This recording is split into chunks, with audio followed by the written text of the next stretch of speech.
Kasee no so na mrahye ya wonu wegina mu ma de hia wonu ma Akyem Oda din Alexander Kasee akwa onso so abon homoden pan ye hairdressers wode Ghana Beautician Association for say wonu mu ma ode wo mu fantete mu wo chechema wo mu se de be ya anya hwe kra na dwuma no benya bibi e de ahyase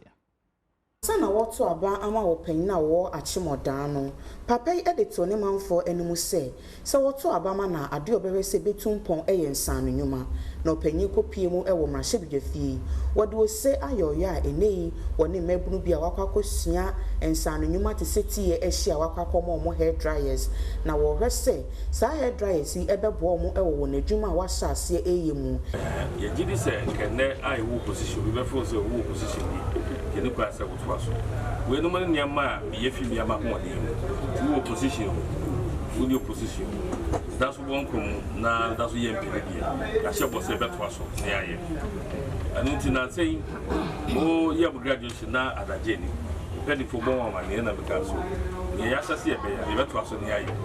ne mo we nya dia be yi dia ma mo se mo nye san ko keke me pese be hia mo na mo ni mo di kita ho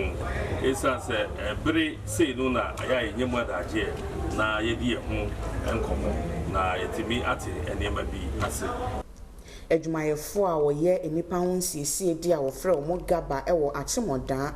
wo mu ekuo no enso ene Adom Kasee etwetwe nkomo a wo mu nso di tu da se Kasee yesie da wasio isa se nya rade ene maasa kwanya iba ya kamenu mienu enka ye nhubi asede di kan ye de ma otwe di amponya kokon so oti owie mu ma ye no ma ye nyina atimi be hia asomdwe mu de atusu mienu ye de ma ye papa MP daddy nyame nhyira wate na me fro daddy preko pe nyame nhyira ya se nya jabia na wosa akoma pawe nyame nhyira wate and no bi chaw 10 pesos kra e sika na what come dry mua edi amani akwala wesu adwuma wie de kohye na brabo ase ya adwuma nyina e dryer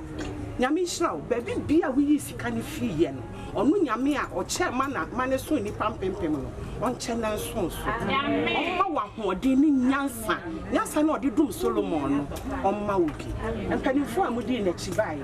edamase wate